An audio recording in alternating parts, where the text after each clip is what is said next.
Hello, everybody. Hello, everybody who are joining us from different parts of the world, from different platforms. We are broadcasting now on YouTube, on Facebook, on LinkedIn, and even Instagram. And today we continue our public program of AI Hakusai, our tech research project. And every Thursday we are meeting here to discuss those topics that are really interesting for those audience who are related to art and technologies, to artificial intelligence, to the future of culture of our planet in general. And while we are connecting here, I will share our progress. Yeah, we continue our art and AI residency, and we are continuing to develop beautiful concepts of those projects that will be presented during the final exhibition. Final, maybe not the final, maybe the first one of our project. And it will be presented in January, by the end of January. And we already have concepts, we already have vision how it should be. And now we are like going through this challenge to include all the beautiful ideas of our artists to the virtual space that we are creating together with our colleagues.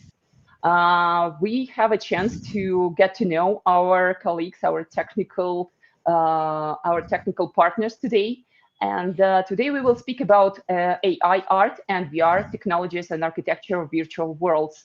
And you see on the screen my colleague, Vladimir Predelonov, co-curator of this project, and the expert with many years of experience in the field of art and technologies. And he's expert, lecturer, and researcher in the field of combining technological innovation, management, social development, and the sphere of culture and art. Today, we also have here Julien Barbier, architect blending art, innovation, 3D, and VR, CEO at NADTK, Vincent Baroque. I'm sorry if I pronounce your last name incorrectly, but you will correct me. Architect focused on innovation, culture, and tech. And he's also representing our partner, NADK. We have here today Joris Demnar, is a technologist and CEO of Econospace with many years of experience and over 200 VR, AR, and 3D web experiences for artists and brands. And we have here our colleagues from Kunstmatrix, the platform that personally I use already for several years to expose projects related to art, ecology, and anthropological problematics that we have nowadays. We have here Hartwig and Christoph. Hello, colleagues. And my name is Anna Schwetz. I'm art manager. I'm CEO of Teachers Arts Management. I'm producer and the co-curator of AI Hakusai project. And I see here we have Saint Denis, one of our artist residents from the project AI Hakusai, and I'm very happy to see here also Denis. And we also have here Sarah from Econospace. Thank you for joining us. So today we will be speaking about this very problematic issue of virtual exhibitions and limitations and possibilities. And just looking to the past, we can see that the first mix of curiosity and skeptical attitude from these experiments with virtual spaces was changed by, let's say, more secure attitude to the virtual exhibitions and spaces. And COVID pandemic allowed us to feel more, let's say, legitimate in terms of showing art in digital space. And but for curators, for producers nowadays, we still have this dilemma. We want to have very picturesque, very realistically beautiful virtual space. And we also want to have features that will get opportunity to the user, to the visitor, to feel all the multisensorial experience. Okay, so we have this dilemma. Or we are going to beauty, or we are going to user-friendly features. But today we will give you some secrets on what we are trying to do during the Art Hokusai Art Tech project, because we are trying to blend everything and to get as much as possible from digital technologies nowadays. Okay, everything step by step. And now I invite to give us some review on the technology to my colleague, Vladimir Apredelenov, who will show us what already exists on the market. And I think that this information will be very useful for curators, art producers, artists who are just thinking about, okay, I want to do my first digital exhibition, or I want to create my unique virtual environment. Okay, Vladimir, let's start with you. Thank you, Anna. So start.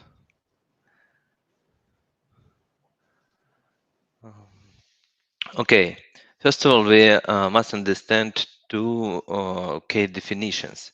It's extended reality, which we understand like an umbrella term about merge physical and digital worlds, and all in this all kind of technology, AR, VR, virtual reality, mixed reality.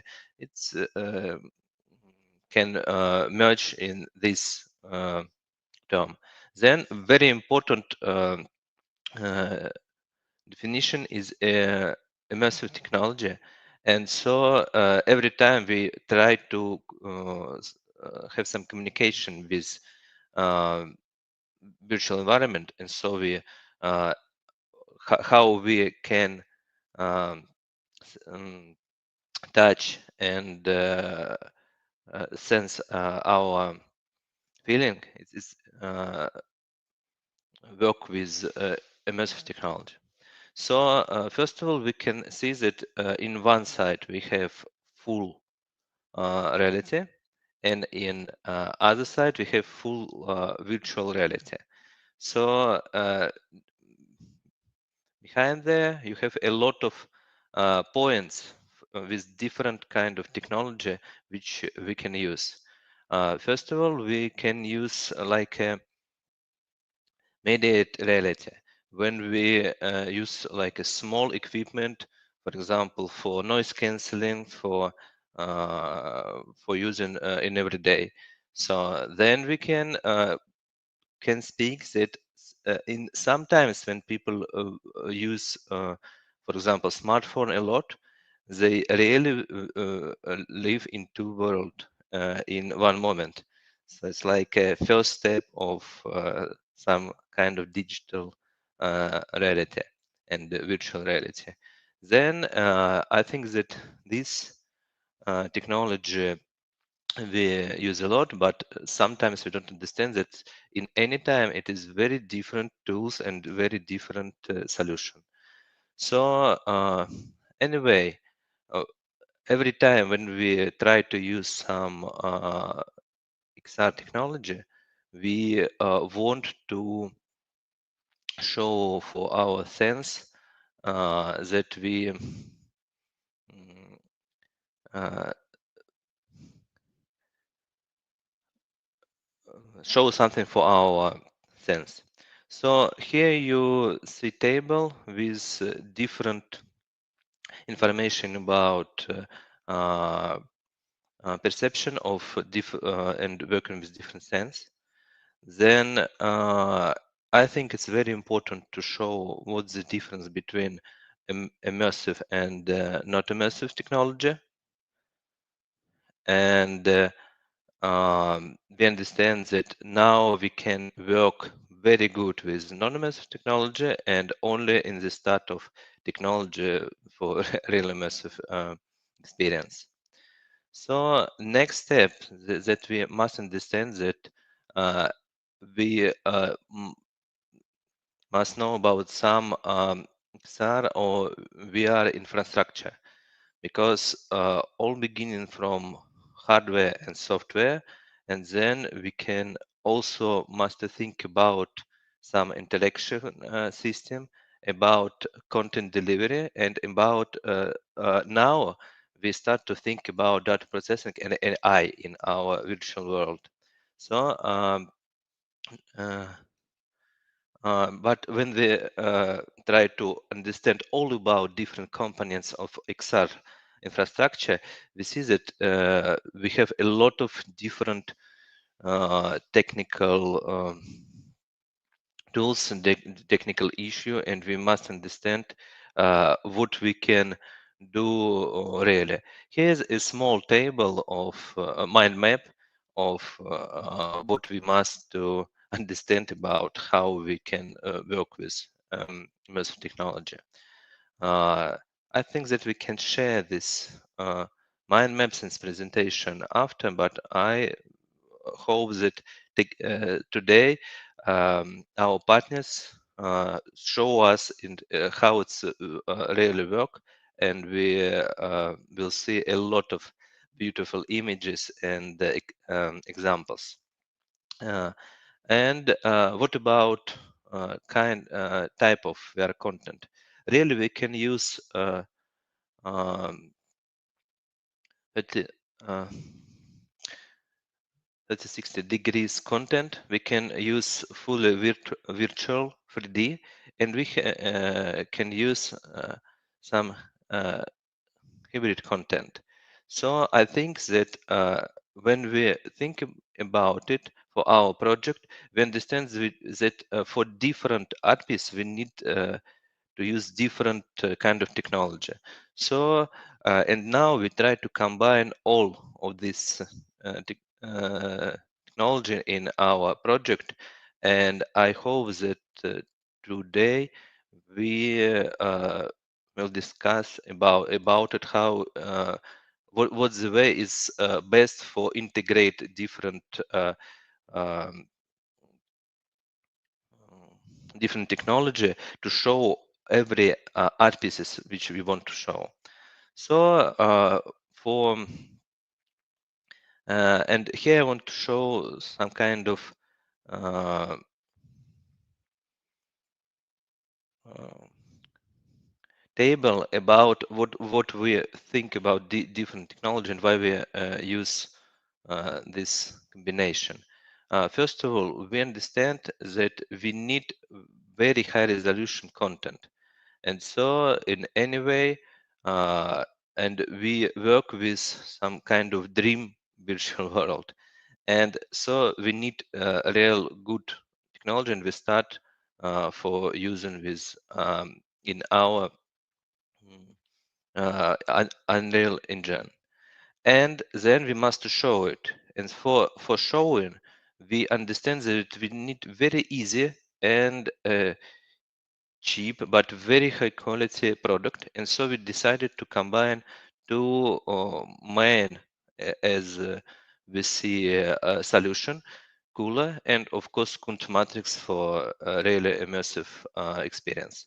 So I think that it is uh, all what I want to show you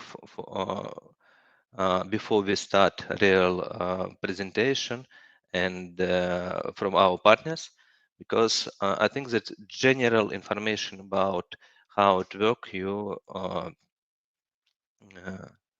so now.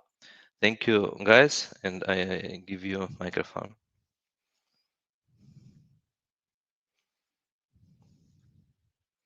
Anna, you are mute. Yeah, yeah. Thank you, Okay, Vladimir. thank you. Thank you for this small intro to the virtual reality solutions, and we are lucky today to have our colleagues who are like deeply in the technical part and will give us some insights from their platforms, and will be very interesting to introduce your product, guys, to our audience, and to get them to know these features better.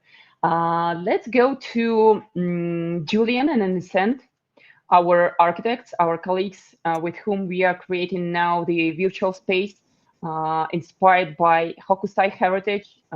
These architects, these specialists are also inspired by these artists as well as all the team of our project. And Vincent, can you please share the process that you are going through creating this space? And then we will go to more technical part together with Joris and our colleagues from Kunstmatrix. Yes, so thank you, Anna. I will share my screen to enter in this virtual space and to explain you our process of creation of your virtual space. Here it is. I think it's okay. You see my screen. Yes. Okay. What I'm about to show you is still being created and developed. It's a work in progress, in particular about the fog and some traditional dwellings in the artificial lagoon we are creating. Here are some Hokusai references we used. And what's interesting here are the different atmospheres depending on altimetry. I mean, it's bluish at water levels and green and ochre at higher elevation. So we try to recreate it in the scene. Because the building from Béchu and Associates, the architects, is very interesting with three levels, three very different levels.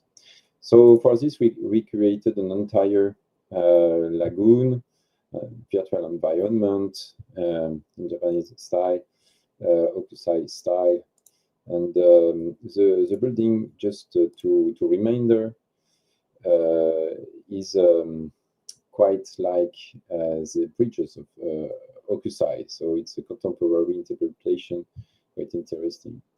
We start from this building, and it was created by Béchu and Associates, a French architect agency, very famous.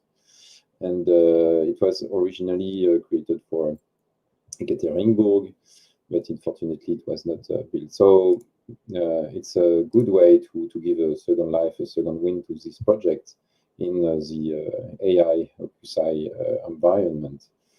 So here with the gallery inside and many things. So we took this beautiful architecture, very unique, and to explain you in few words, these are the three parts of the building. You have the lower gallery, the garden level with ramps, ramp, and the upper gallery in the trees. So here are the three atmospheres. When you are, everything can be changed from the daylight. The daylight system allow us to change the time of day, so we can have environment in the night or during the day.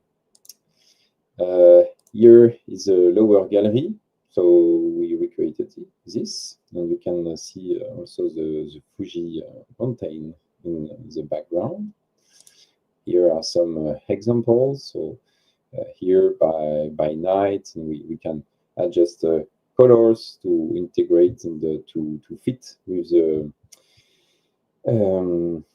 piece of arts of each artist. And here are some just in work in progress, real-time navigation in this incredible space.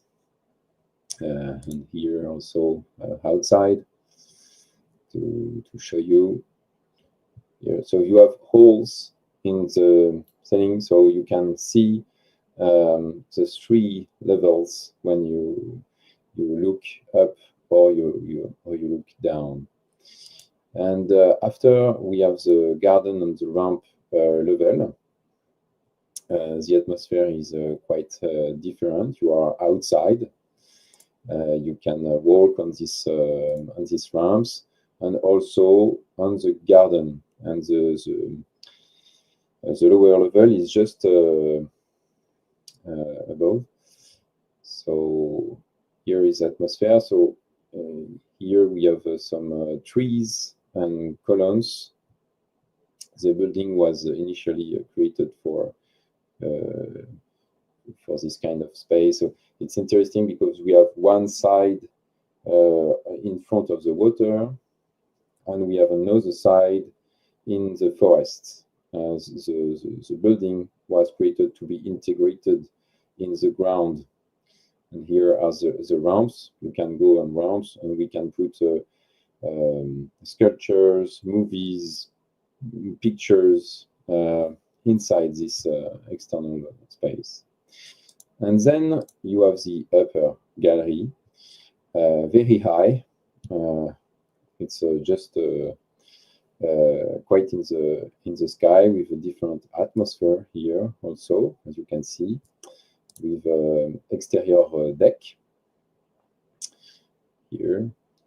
It's some shoots in the virtual space. It's real time in an engine named Unreal Engine.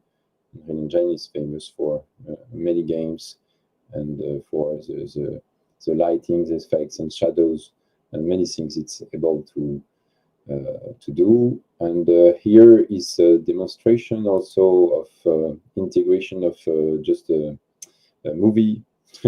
This is the first one, the first movie in our history. But as you can see, we can integrate video in this space. Here it is for the presentation of this building.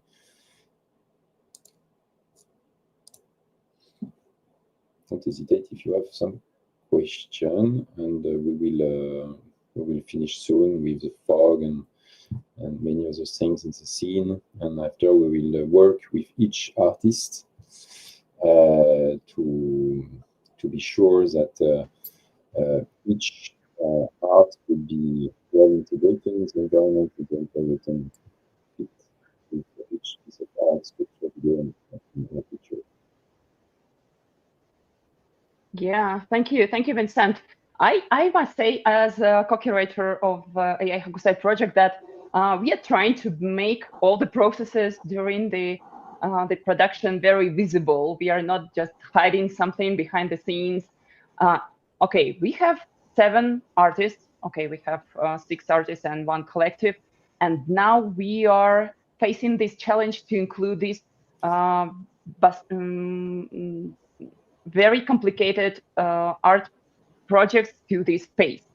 And some projects, they have sound, they have video, they have like requests to be somehow interactive or somehow immersive. So what we are doing today during this open discussion is to show our wider audience that it is not so easy. Okay, you saw that we have this beautiful environment, we have this beautiful building, but we also want to have their spaces that can be manageable from desktop, where you can walk inside and listen additional information, to have additional features like I don't know, sound, additional videos, and so on. And now let's go to the part that is related to Joris and his colleagues from Kunstmatrix, because what we are trying to do, we are trying to do the magic cocktail of different technologies, combining technologies that were provided from different technical specialists. Joris, tell us more about Iconospace and your collaboration with Kunstmatrix, and what additional features we can get from the platforms that you are managing, that you understand until depth. Yeah, sure. Hi, everyone. It's very nice to be here. So yeah, quickly, well, Iconospace, we're a creative agency. We specialize in all those type of experiences, going from virtual reality with headsets for some art installation and sometimes with museums, to web experiences. So we use sometimes like our friends at NAT, video game engines, which are usually the best for virtual reality, and then we use some some web engine for the web. So we have so the difference, like there's several differences. I'm not going to go into too much technicality, but some will impact the project, and will probably define, you know, why we're splitting some parts between different technologies. So I'm going to share my screen.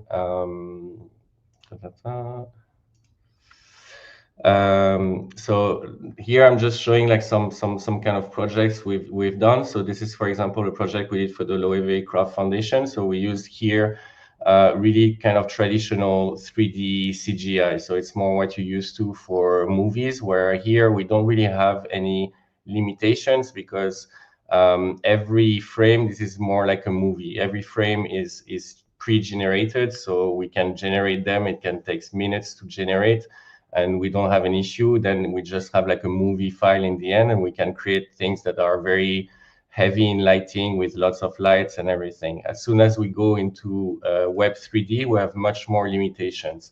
And that's why, for example, here we were showing the objects in 3D, but we were just showing a single object here, so that we could have them at very high resolution for each object. But this would have never been possible to do this for the entire exhibition at the level of quality we wanted for. So for web exhibitions, we've been a lot of the time working with our friends at Kunstmatrix. So Kunstmatrix has this platform that not only allows you to choose different exhibitions, but has like a whole system behind, where you have complete control over where you place your artworks on the wall. And I'm going to leave after Sarah to do like a quick demo on this. She's our project manager, and she's the one that is usually handling working with the artists to create those exhibitions. One of the partnership we've done with Kunstmatrix, for example, was working on their marketplace, because since we do a lot of custom work, sometimes you know, we wanted some of our rooms to be accessible to artists, and you can find them on the Kunstmatrix marketplace. We have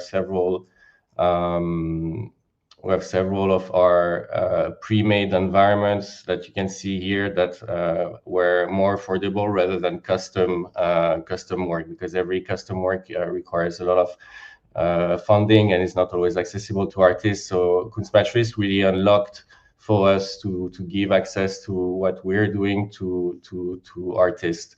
And of course, like, those exhibitions can be completely curated and then embed on your website if you want. An example of this, for example, is this is a gallery that we recreated, but it's a real gallery in Berlin, a big photo gallery called Camera Works, and they embed into their website the gallery. So this is how it's going to appear. So here was like a complete custom gallery, and this technology really allows you in real time to walk around the space, to interact with the artworks, get information, etc., and yeah, really walk around. Now, like, the only kind of limitations we have compared to a game engine that use mostly real-time lighting in most cases, and then this is the only part where I just want to explain very quickly, because this is something that could be good, since we're working on this environment for this specific exhibition. We can work with the artist in advance where the artwork is going to be, and work on the lighting in advance, because this is not something we can do later once the space is built. It's important for us to work with you, so that we make sure that you have the exact lighting that you want, and we need to have an idea of where your artworks are going to be, so that we can, you know, set up the lighting. Because when we do normally our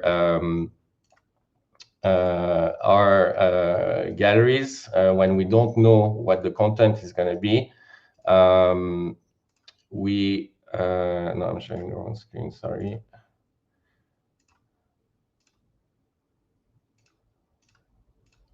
In the example of this exhibition, we try to have quite a neutral lighting around the artwork. We're not going to have like strong spotlights, because depending on their exhibition, they might have like a large artwork or a small artwork. So we don't want to have like those strong spotlights that we all used to have in normal exhibitions, because the artwork might completely change. There might be nothing on the wall, so it's going to look strange. In our case, if we know in advance where the artworks are, we can have like much more custom lighting. And to illustrate this, I'm going to leave a few minutes to Sarah, so that she can show some examples of how the platform works, and some of the media that can be used. And obviously, we might not be able to answer all the questions during this presentation. So like, feel free to contact us. We're on the chat, or yeah, feel free to contact us if you have questions that are specific to your project, and so that we can find either workarounds to try to make to try to not limit you into what you're trying to achieve. Hello, everyone. Go ahead. Yeah, so I'm gonna share my screen and show you very quickly some of the most important feature of the Customatrix platform, because yeah, I'm the one who uses the platform the most in the company, because I have fun with it, honestly, and I don't say that just because they are in the call. So, for example, this is one of the exhibition I created just because I have fun. So this is an example of the fact that the platform supports not only just normal 3D file, but also 3D animations. So as you see, it moves, and in the platform, then when you upload the artwork, you can also add all the information you want about the artwork. Here, for example, you can add the title, the year, the name of the artist. You can even add a hyperlink, so you can click on the link and go directly, in this case, to the Minneapolis Institute of Art. You can add the description. So I think this is very important when you want to showcase your artwork. And another function that's also very important. This is the same environment that Joris was showing you. So camera work in Berlin. And Customatrix has this, it's called teleporter. So it's just an image, can be a PNG file. And when you click on it, you go in the other space, because this gallery has 2 floors. So you can actually go up and down by using this teleporter, which is an important function, because instead of creating a 3D environment directly with 2 floors, we can create 2 different floors. So when you load the exhibition at the beginning, it's not going to load both floors at the same time, but it's just going to load one. When you click on the teleporter, then it's going to load the other one. And this is very important, because we also want people to be able to access the exhibition from their phone. So it's important that the exhibition it doesn't have to be heavy. Another function that Joris told me to show you is the sound. So in Customatrix, you can set up the distance from where you want the sound to start. So, for example, if you set up 2 meters, when you are 2 meters far from the artwork, then the sound will start automatically. In this case, I made this exhibition about Mozart. So when you go, I don't know if you can, yeah. So without clicking on the artwork, in this case, the sound starts automatically. But of course, you can also set it up in a way that you can just click on it and it will start. Yeah, this is just another example of, this is one of our templates, and it's just another example of 3D object that can move, and you can even set up that you can click on them or not to see them better. I prefer to set it up in a way that people cannot actually click on them. And yeah, so this is just one of the other bespoke environment we made, just not to show you all galleries with white walls, because mostly we have galleries with white walls. But as you can see, you can also set up the color of the frame. That can be any color you want. You can set up the passepartout, which is like this, the distance between the frame and the artwork itself. So there are many functions that can make the exhibition truly beautiful. Honestly, also you can add a description to the exhibition itself. So it's not just adding the title of the exhibition. And once you know how to use all the functions of the platform, you can truly make something that yeah, can give people a really immersive experience. So if you have any question about the platform, of course, you can contact us, because this was a very quick overview. But yeah, I think mostly. Also, I forgot to say that the platform supports video as well. So yeah, I don't have an exhibition to show you, but of course you can also upload video and link them on YouTube. Yeah, thank you, Sarah, very much. I have collaborated with Sarah on different exhibitions, yes. And you're very helpful. And it is very good experience, not only for the visitor of the exhibition, but also for curator, for organizers, for producer of exhibition, to have everything clear, to have possibility to add additional information, to have possibility to manage sound, and also to have this walkthrough. It can be turned on automatically, so the platform itself will bring you through the exhibition, through the important points of the exhibition. So you have several models, several possibilities to enjoy the show, or you can see the catalog of the exhibition. That is very useful. I have a question.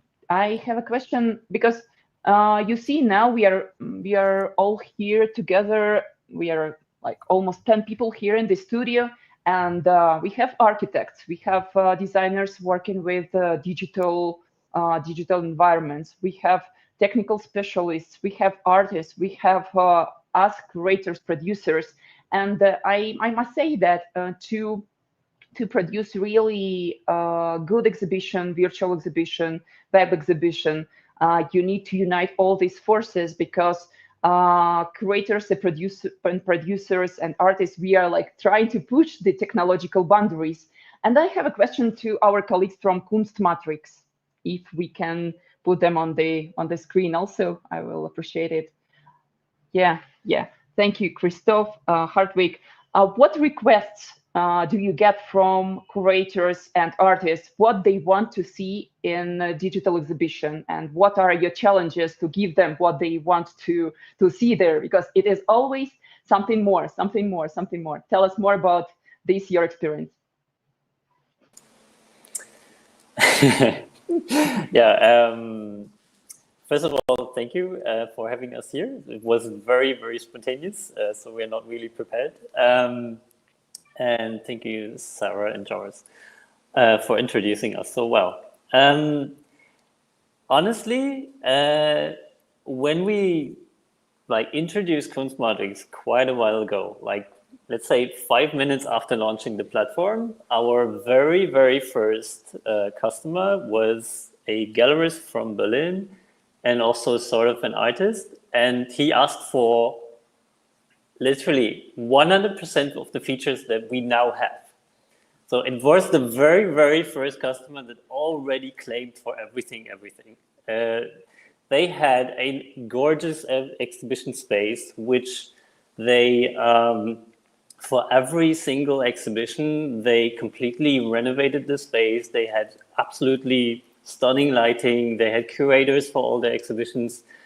Everything had to be changed whenever a new exhibition happened. They had all the multimedia stuff, like from the very beginning, videos, audio installations, interactive video installations, glass stuff, and whatnot. And we tried, let's say, with literally nothing in features to make that happen. I'm not sure if that answers your question, but yeah, artists usually ask for a lot of things that are not quite possible, but you can try to get there if you are really, yeah, working around the various limitations that the web technology has. Maybe I can add something to that because, as Christoph mentioned, Kunstmatrix was built from the beginning to allow a huge flexibility to the curator and to the artist to create something. As Sarah showed, you can add 3D elements to the exhibition. What does this mean? Some of our curators said, yeah, I need a wall there, or I need I don't know, a plant there, or stuff like that. And we said, yeah, okay, you're free to upload a wall, you're free to upload a plant, or you're free to upload a video floor or whatever. And so, to be honest, I don't think we are now 15 years into this business, and I don't think we have seen every request yet, because every day I go on our front page and look at what our curator featured for an exhibition, and every week there is something where I'm completely surprised what our users imagined and added, which I thought, you can do that with the tools? Okay, I'm surprised.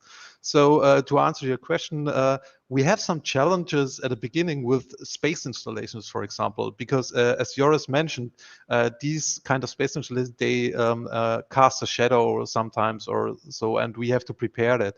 But with time, that got more and more incorporated, and now the tool set is so big that most curators, with of course professional help from Sarah, can create their vision of the artwork mostly themselves, which is of course well, what we intended and what we built the platform for.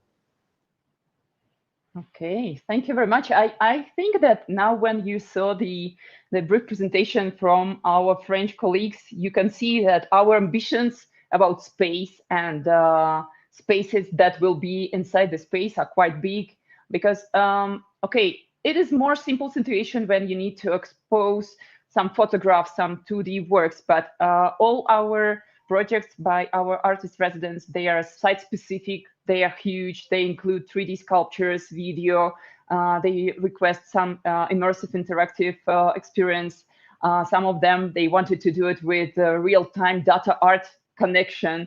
So we still have a lot of things to do, still have a lot of features to implement. And as professionals in this topic, when do you think we will have all the possible features for the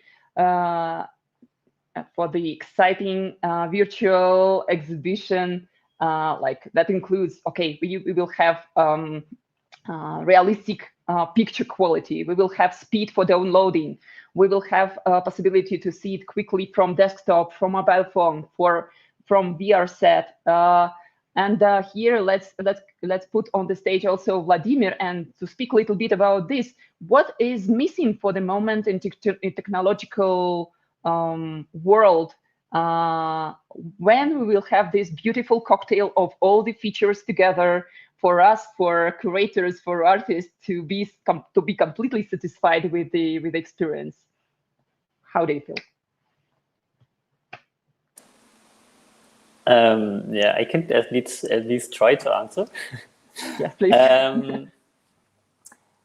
There are things on the way that will make this happen in a while, once the browser vendors are fully integrated with a thing called Web GPU. So at the moment, it is like when you compare a browser game with an actual like AAA game, they use different sources from your computer. Mm-hmm. And the browsers are quite limited here. So there is a campaign to let the browser access all the GPUs, so from your graphic cards, all your resources, and then we could potentially use these features.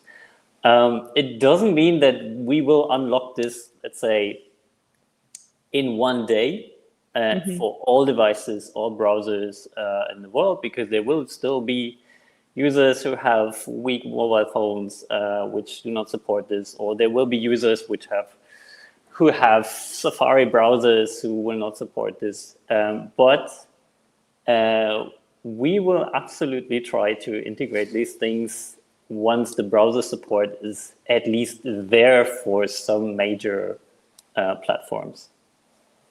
Maybe I can add something to that. You asked when can artists and curators do everything they want? I think that will never happen. I worked with curators and artists now for 15 years, and they always push the boundaries. Always. I have not experienced 1 month without somebody coming with an idea which absolutely pushes the boundaries of everything. So I hope we will never reach that point, because that would be super boring for us, because we want to develop the tools to go to the next boundaries. But when will we? I reinterpret your question. When will we don't have to make that many compromises? And I'm not sure, to be honest. As Christoph said, the time when these high performance games and possibilities merge with what we can provide for a huge audience is coming closer and closer. And in the last years, we have made huge steps into that direction. But to make a real time prediction, I have no idea. I mean, for best example is, I hope the Apple Vision would push us closer to that, but then they put a price tag on it, which is completely unrealistic, and also put a production stop now. And so I always hope one of these companies will push it through and will push it over the next step. But it didn't happen in the last year, so I don't know when. But we are coming closer and closer and closer. So I'm, as I said, every year we push the boundaries, and artists and creators push boundaries, and that is super exciting, to be honest. Yeah, thank you, colleagues. And let's go to Vladimir, who is like a researcher, really observing what's going on with different platforms, different technologies. And then we have to give a voice to artist Denise, who is here. You're going after Vladimir. Yes. Can I? Okay. Yes, Vladimir, go ahead. I would add Tansen from Vincent, because he show us like our project. But I think it's very important to show why they here and how they really connect architecture that cannot exist in real world, and what was the history of company and how they produce really new kind of reality. Because now we really work with now we're looking some opportunities how we can create something visually realistic in virtual world, but not replicate real world. So I think it's a very interesting thing, and guys do it. And I think it will be interesting 5 minutes to show Vincent how to do it, and then I think Dennis comment all. Okay. I will try in 2 or 3 minutes to be the most efficient I can. Okay, thank you, Vladimir, for this opportunity just to share what we do, because we are not actually a studio. We are a publishing company providing content, creative content for entertainment industries, and it means that we have a catalog with a license. So I will just share my screen. Short phrase. Okay, just to show you some. Do you see my screen? Not now. Oh, okay. Yeah. Yeah, it's okay. Sorry to share in Canva, but it's the most efficient way. Yes, here, for example, it's an unbuilt building from Villemotte and Associé. Jean-Michel Villemotte is the first architect in France, and many architects and designers. We found that 80% of their projects remain unbuilt, and it's for historical building, but also for contemporary one. So our main job is to provide a catalog. It's about 30 euros per month to access all the creation, and inside it's all IP ready, because we try to provide the creations, and with the pre-negotiation of IP rights. So all these projects were created for the real world, but they have a huge potential to differentiate virtual worlds. And we have great architects, contemporary or historical one, also designers, because we are going to furnitures and vehicles soon. So all these projects are weeks and months of conception of design. And now these designs are off the shelf. And we started with Leonardo da Vinci. We found a rough sketch of Leonardo da Vinci here in the Institut de France, and we recreated in 3D, and now you can play it, for example, in Fortnite, because this building was, sorry, it's Fortnite, but because this building has a huge potential in level and game design, even if it was created centuries ago. And here it's some integration in movies, and this building is incredible, because inside it's a spherical space. So this building has not only aesthetics, it's also big storytelling for movies, for brands, for video games. Here is for an example of another contemporary unbuilt project that we are discussing to integrate in an extreme sports game with a huge video game editor. And here is a building, historical one, unbuilt also. It was created to be in front of the Eiffel Tower. It's Louis Bonnier, it's the geographer Élisée Reclus, many stories around this building, because inside you have the Earth recreated. And it was, for example, the first Google Maps building. And this building has a huge potential in steampunk environment, for example. Or another one is here as a Maison de l'Art Nouveau. La Maison de l'Art Nouveau was created was destroyed. Sorry, was destroyed 1 century ago with Provence in Paris, and we recreated, because luxury brands are interested to have their movies, pictures, and virtual space in it. We have many projects. All are already created. Many use cases in carbon advertisement, video games, and Okusai. So this is what we do, and our mission is really to give a second life, a second chance to all this creation, all this human creativity that remain lost and even unknown in our archives of museum and contemporary agencies. Thank you.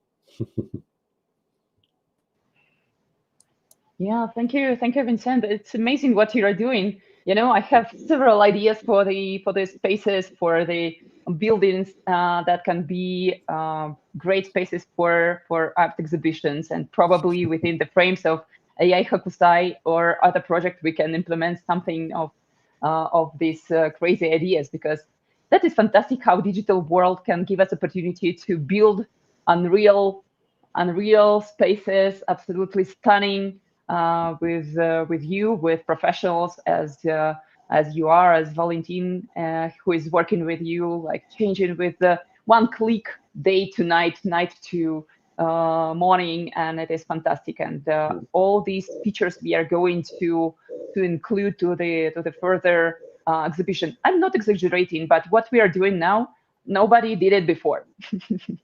What we are doing now, like really mixing a lot of technologies. Yeah, but I think that our website and our digital project will be very mixed, and we have a lot of links, a lot of special connection for different type of technology. But I think it's okay for beginning, because we really cannot realize all what we want in one tool, in one solution. But I think that we want only one thing: no compromise with a high quality of result.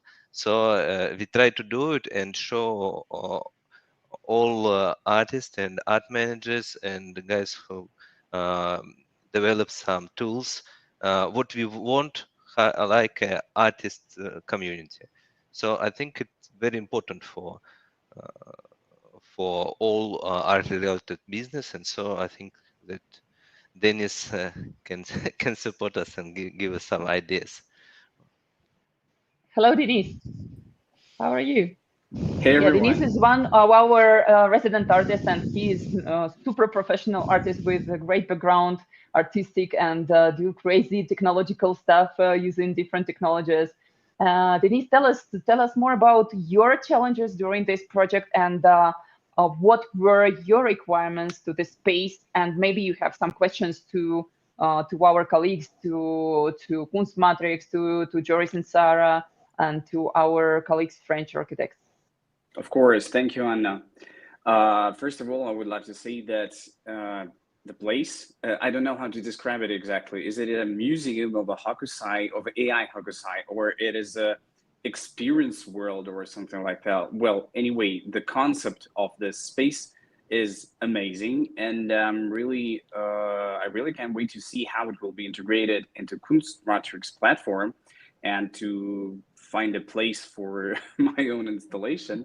I have, of course, a lot of questions about that, especially concerning my background, because I worked a lot exactly with the virtual architecture, and I created some places. I've worked mostly with VRChat platform. It was widely used during the pandemic, and I participated in the virtual concert of Jean-Michel Jarre and created a virtual world where I recreated the Notre Dame Cathedral and added there a virtual place for its Zeppelin flying over the square. So one more project that I was participating is the Venice Biennale. It's the Venice VR Expanded program, and one of the first virtual platforms. I was honored to be creating the place, and at that time, I found a funny, funny coexistence that was colleagues describing right now, the idea of virtual space, because everyone is trying to understand how realistic it should be. How realistic it should be. Why do we need to create realistic looking museums or something like that? And you know what I faced when I was working with Biennale? I created an idea of, I called this place Venetia 487, because the idea was that it was a pandemic year, and I imagined what it would be if our virtual kind of place party would be the last exhibition in the world, because it lasted for 5 days, and on the beginning, I thought that the asteroid Venetia is coming closer, and at the closing party, the question was, will the asteroid destroy the platform and all the viewers? So the whole space was, I created a mountain where arrive on a boat, and then you need to use a trolley to get to the top of the mountain. And this was a kind of physical experience, because riding the trolley, you need a few minutes just really riding in VRChat to get to the top. And we put two options, because of course not everyone wants to use always the trolley. We put a special kind of wonderful door which you can use as a portal to get to the top. And most of the people, they used physical kind of riding the trolley because it's fun. And one more fun thing, that while we were preparing this platform, right in the night before the opening, producer contacted me and said, everything is perfect, but in the party area where we have the bar and etc., we need to put the borders closer to each other, because people need to feel like the place is crowded, because it's better than it's empty space. And at that exact time, I understood that the laws of the virtual space are somehow new. They are combining some absolutely extremely virtual solutions with real physical habits that we have in the real world. So as I see in this space that's created for the Hokusai, I really love the idea of walking, starting from the ground to the top level, in different atmospheres and different daytimes. And the interesting question for me is, well, the navigation. How do you think of people exploring the space? So should they physically be walking from the ground to the top, or there are some secret ways how you can skip the walking part? It's a question to Vincent. Actually, now it runs on a big video card, and it's the challenge is to put it online and not on a big video game card, graphic card. So we discussed, and we will continue to discuss with Kunstmatrix and Joris to find solution to recreate this space and to cut this space and to use a photosphere for the environment to be allowed to people to perhaps like in Kunstmatrix you can walk a little bit in some areas, and around you have the environment with the right day of time. And thank you for what you said about the scene. It's it's a nice kind of view. And yes, this is part of the challenge to put it online with the help of Joris and Kunstmatrix. Well, I'm sure it will be looking awesome, and I need your advice in this case. For me, I was thinking, well, after I looked on this building, I was thinking as an artist from my point of view. The biggest challenge for me is how to pick the spot, because if that would be an existing building or museum, I would understand that there are some spaces, locations dedicated to some period of art or something like that. And in this case, the place is totally new. And what is the difference between the levels? How to pick the spot? Because when you have all the options in the world, I think it's much harder than when you got just a place. So, yes, this is the first museum in history where you can choose where you can put your art. Exactly. And you yes. can even be in the water, on the water, in the space around the building, or inside, or even on the roof if you want. And you can be in the dark or whatever the day of life. Maybe I can help also yes, thank you.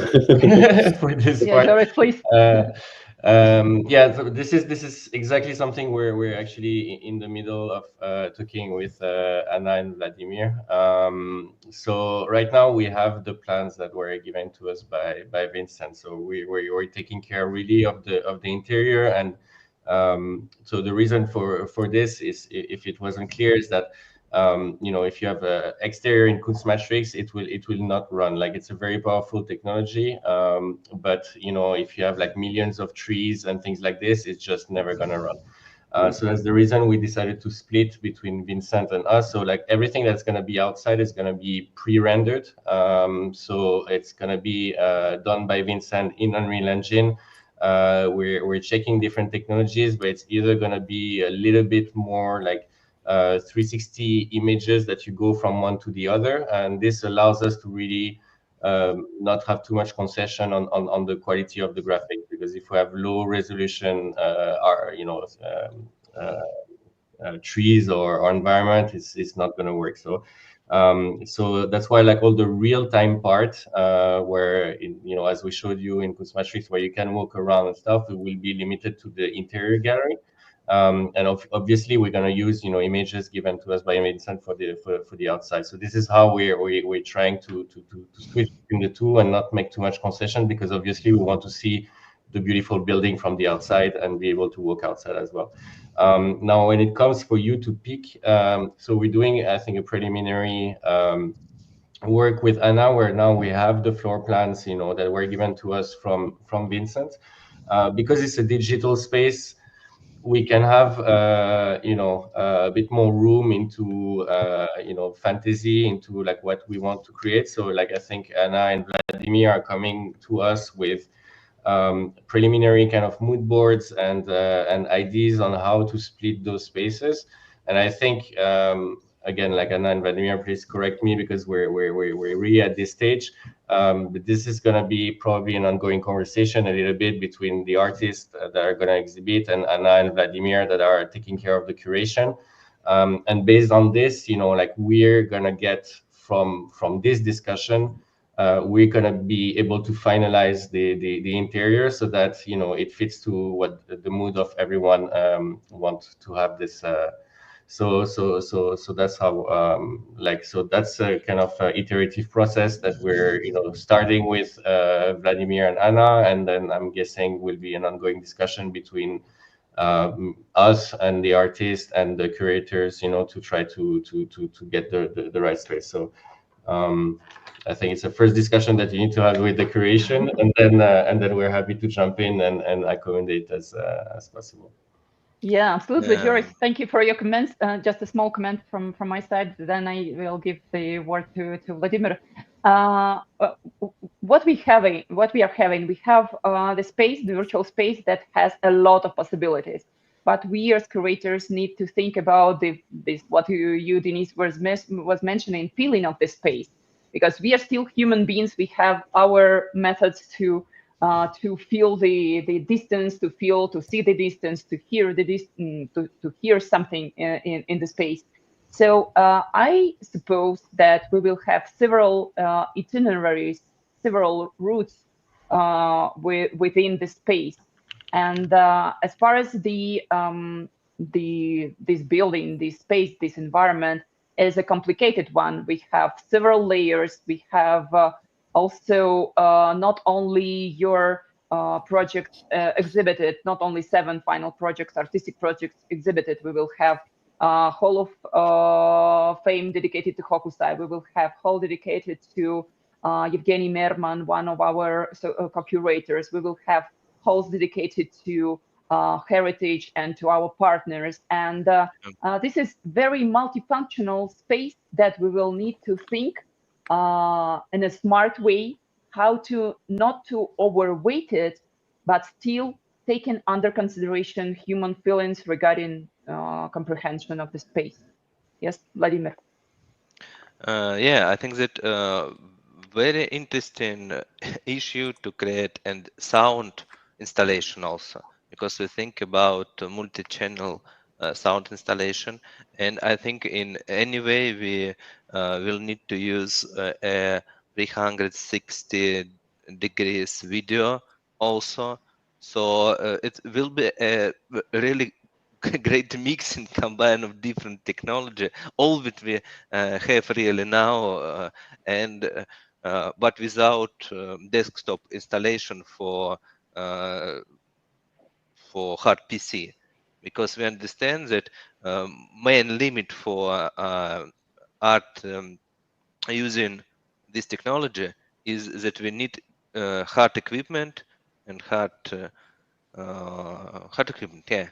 And so it is very important for us to use all kind of technology which not expensive and really open to people who have only, for example, smartphone or tablet or not very expensive laptop, and then they have a great experience from our project. I think it's main limitation for us.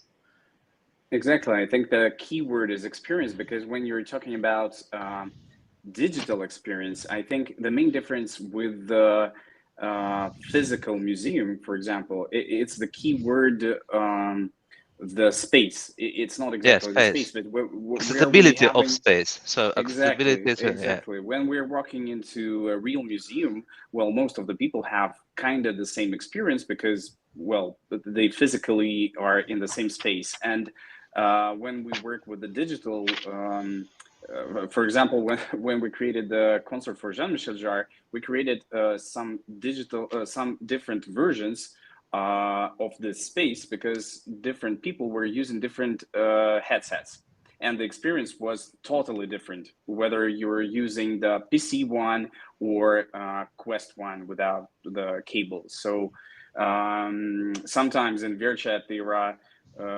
even cases like that you are standing with someone in the same location, but you are seeing totally different experience, because you can talk in real time, but you're seeing like different space, because one is adapted for PC, one is adapted for Quest.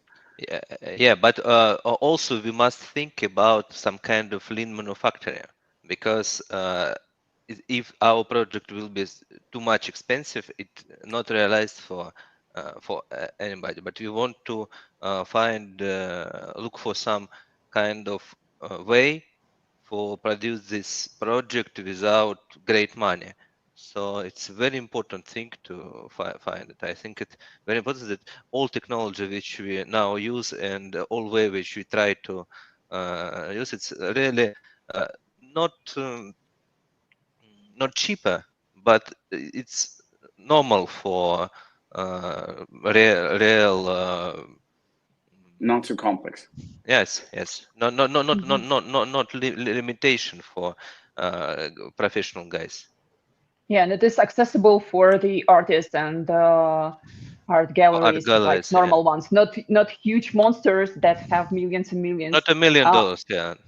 Yeah, what we are doing now all together, guys, and I'm really very thankful to all of you, all who are on the stage and behind. We can all come here to the stage. That actually we are pioneers on what we are doing, like really pushing every wall, like to have more space for creation, to have more space for fantasy, imaginary, and it is very important that we are trying to have this dialogue and to look for, is it possible? Let's try. Is it possible? Let's try.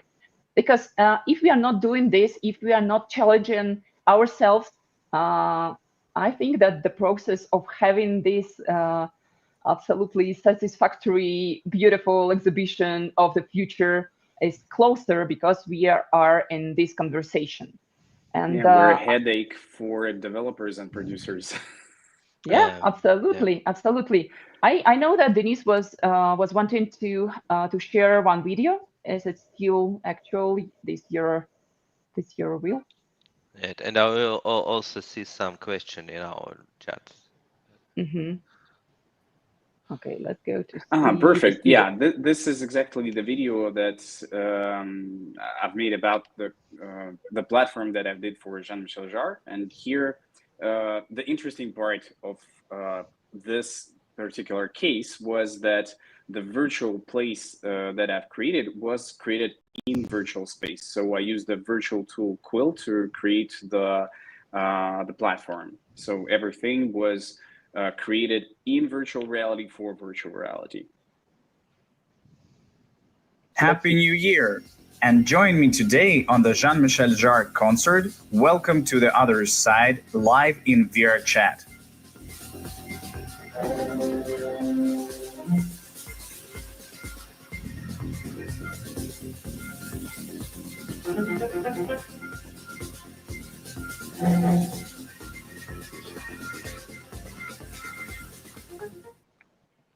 Yeah, so this is exactly what I was telling. And interesting part for me was exactly way interesting, I would say, is to build the virtual environment inside of the virtual environment, because the main funny part when you're kind of holding the joysticks and scaling the place. So 1 second you're standing inside of the cathedral, and then you're having the cathedral in your palm and trying to understand how the whole scene is looking. And well, that's an amazing experience. Yes.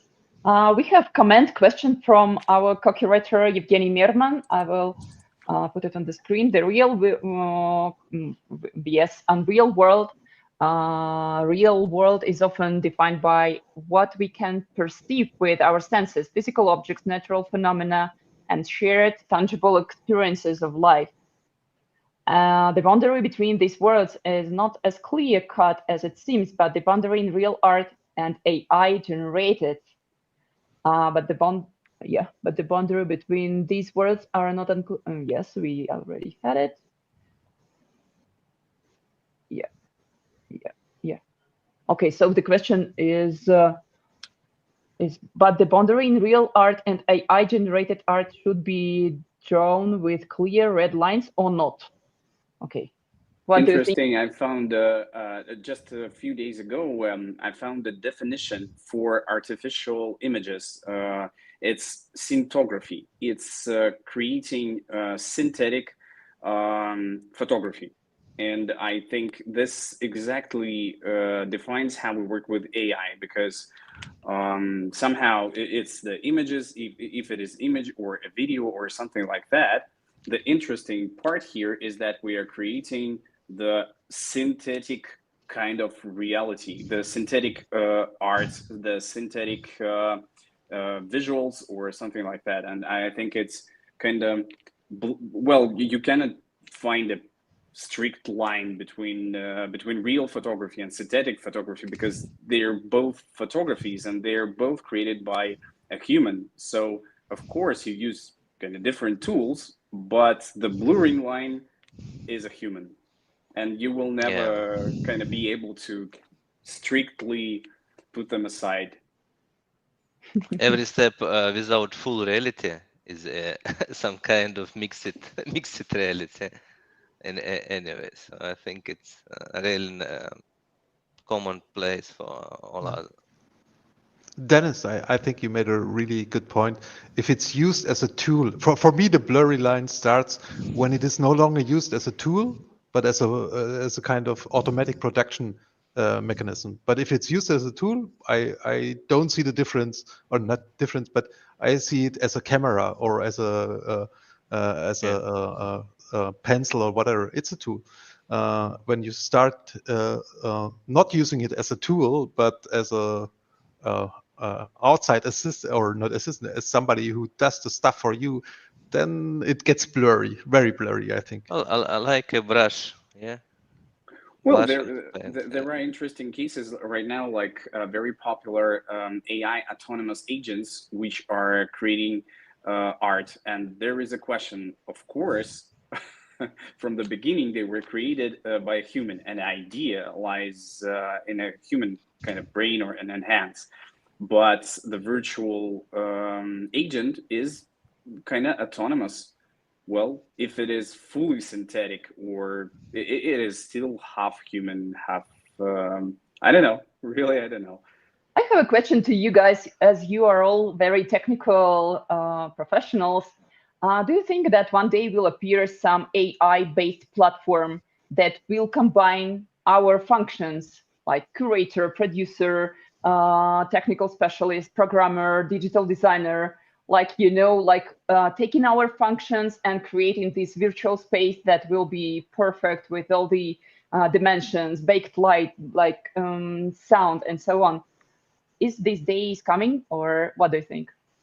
Actually, just today I saw a demo from, I think, OpenAI, where you give this AI an image, any kind of 2D image, and it creates a kind of 3D environment with it, interpolates, and you can walk around in it. It's very primitive, but it is already there. Or, for example, we at Kunstmatrix currently work at an little assistant who helps you to create an audio guide for your exhibition. You have an exhibition, and most people don't have the possibility to have a professional audio guide for their exhibition.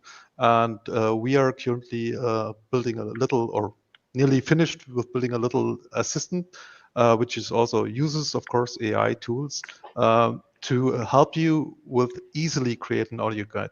But I want to emphasize one thing. I think the human creativity, AI can do very much, but I think it is best used if it supports human creativity as a tool, as an assistant to implement the ideas the artist or the human has. And then I think it will be absolutely crazy fantastic. I don't know if we will get there without stumbling, because as I mentioned earlier, I'm looking forward to full VR since, I don't know, approximately 10, 15 years, and we're still not quite there. So I don't want to predict that AI will have a smooth ride and we will, in 5 years, you just input your ideas or your sketch, and then you will have a full 3D environment and everything works. Maybe we will have really big problems and stumble there. But currently, people are working on that. We are working on that. And piece for piece, part for part, I think we will get to a certain level. How far this will go, I don't know. We will see. Yes. Thank you. Thank you. We are. There's there's Sorry. actually today Google dropped Gemini 2. That is an AI that creates video games in real time, and so that's like one of the thing. After it's building all the tools around to really control it to do exactly what you want, because it's still kind of dreaming from what has been fed. So like, yeah, to come back to I think like using general AI for creating something, you really depend on data that has been fed by, you don't know what are the data from. So I think like AI can be absolutely incredible if you're the one giving it the data, but right now it requires too much data for a single person to be able to do that. But I think where AI is going to shine for artists is really, and some of the first artists, I don't remember his name, that were actually using and got famous with using AI, they were feeding it with their own artworks at the start. And I think that's where there is this kind of, there's a use for general AI. But I think once those tools and you can train your model based on things that you feed without it needed like millions of images, then I think we'll get things that are more maybe more artistic and really used as a tool, like Hartwig said.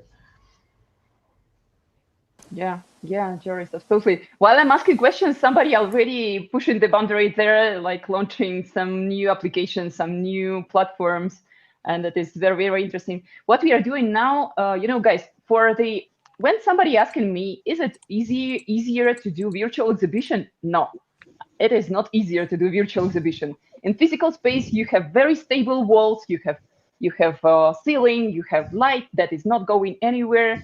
And in real world, we are already exposing artworks on the caves of the on the walls of the caves already thousands years, and now we are like exploring this virtual world that have so many possibilities, and this huge amount of possibilities, that is difficulty, no? Because you can make it smaller, bigger, this technique, and that scale technique. is very important also, because Exactly. The preparing of virtual exhibition is kind of the same, but there is no catering. And okay, kind of this. Okay, yes, we but are it's very moving. important to that people who work with virtual exhibition must understand that we really need a real good architecture and real good environment, because sometimes a lot of artists who try virtual exhibition in the beginning take some kind of white or black box without any realistic, and they now say me, okay, this is no, this looks so bad that we don't want to touch it. But when we show our project, I hope that many of artists change and art managers change the feeling how virtual exhibition can be. So I think it's very important to show best cases. Yes, Not absolutely. standard. Yeah. Yeah, I want to thank all the professionals who joined us today. Thank you very much, Joris, Christoph, Hartwig, Vladimir, Denise, and Vincent, and Julien, and all Sarah, those who are working, Sarah, who are working on this project. And I invite everybody to follow the progress of the production of this exhibition that will be something like breaking through for us and for all the art tech society, I guess. Maybe too ambitious, but it will be so. And yes, January, February, we are inviting all of you to see the results of this collaboration, to see the results of how we found solutions mixing different platforms. And probably also next year, we will do physical exhibition that will be much simpler, but we will bring our art projects to reality also.